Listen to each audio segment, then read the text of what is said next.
میدان وردګ ولایت کې د ځینو ښوونځیو زده کوونکي وایي د ښوونیز کال شاوخوا 4 میاشتې تېرېږي، خو لا یې هم د درسي کتابونو د کمښت ستونزه نه ده حل شوې. د درسي کتابونو د کمښت ستونزه په یاد ولایت کې لا پخوا شتون لري، خو تر دې دمه ورته چا پاملرنه نه ده کړې. دونه کتابونه په اداره کې نشته چې د ټول شاګردانو توزیع شي. بل نظر د شاګردانو کتابونه ډېر کم دي، ځکه سکه ډېرې سپارچې راغلي دي او مکتب کې دونه کتابونه نشته چې وسې کولی دي ټولو شاګردانو ته ورسېږي. هغوی وایي د درسي کتابونو کمښت مو د زده کړو په بهیر بد اغېزه کړې، ځکه 4 میاشتني امتحانونه په رارسېدو دي، خو دوی لا هم د ګوتو په شمار کتابونه لري چې بسنه نه کوي. زموږ د کتابو غم وکړي، ځکه چې چهارنیمه امتحانونه رارسېدلي دي، که باید موږ کامیاب شو، که دې کې موږ پاتې شو بیا نشو کولی چې د سالانه امتحانو ته هم امادګي ونیسو. زده کوونکي له حکومت هیله لري چې ستونزو ته یې پاملرنه وشي، ځکه ښوونیز کال په تېرېدو دی، خو چا ورته تر دې دمه پاملرنه نه ده کړې.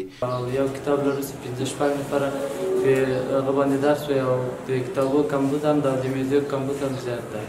د ښوونې د برخې مسؤلین وایي د رسمي استادانو او درسي کتابونو د کمښت له امله درسي ټولګي په معیاري ډول نه دي برابر. زیات شاګردان دي اوس موږ غواړو چې مثلا په هر سیم کې موږ تاسو په هر شعبه کې موږ تقریبا 2 یا 15 یا 15 کسان دا باید 2 شعبې شوي وای، خو موږ د استاد نشتوالي له امله یا د کتاب نشتوالي کمبود په اساس باندې موږ هغه کړي دي، یو ځای کړي مو دي، هغه هم په یو سیم کې کېنولي دي. هغوی وایي د کتابونو کمښت د زده کوونکو په زده کړو بد اغېزه کړې او اقتصادي پلوه دوی نشي کولی درسي کتابونه په بازار کې وپېري. بعضې محدود شاګردان زموږ دي، هغوی اخیستي دي، په وس کې ښه دي. نور زموږ شاګردان زیاتره اقتصادي وضعیت خرابه ده.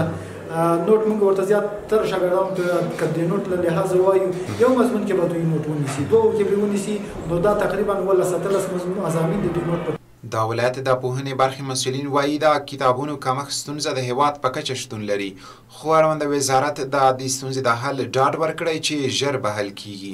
کتابي مشکلات ډېر لري، خو وزارت موږ سره وعده کړې ده، مکتوبونه یې رالېږلي دي چې کتابونو ته ګدامونه خالي کړي. موږ ګدام ورته خالي کړی، تهیه هم ورته نیولې ده. کېدای شي کتابونه راشي انشاءالله تعالی ټول مکاتب ته انشاءالله تعالی ورسي. میدان وردګ ولایت چې ډېری اوسېدونکي یې لوستي دي او له زده کړو سره زیاته مینه لري، اوس مهال یې ښوونیز بهیر له ګڼو ننګونو سره مخ دی، خو حکومت وایي چې په لنډه موده کې به د هېواد په کچه د ښوونیزې برخې ټولې شته ستونزې حل کوي.